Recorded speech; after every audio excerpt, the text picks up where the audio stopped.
सारी दुनिया करे, वो नाम इनामी इसमें गिरामी हज़रत मोहम्मद मुस्तफा सल्लल्लाहु अलैहि वसल्लम है।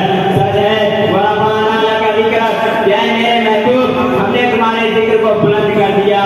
हज़रात हमारा कीदा है कि आपका बचपन भी आला, आपकी जवानी भी आला, आपका बुढ़ापा भी आला।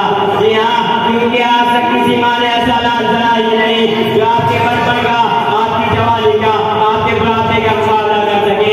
आप सल्लल्लाहु अलैहि वसल्लम का बचपन बच्चों के लिए नमूना, आप सल्लल्लाहु अलैहि वसल्लम की जवानी जवानों के लिए नमूना, आप सल्लल्लाहु अलैहि वसल्लम का बुढ़ापा बूढ़ों के लिए नमूना, आप सल्लल्लाहु अलैहि वसल्लम की मुकम्मल जिंदगी सारी इंसानियत के लिए कामिल नमूना।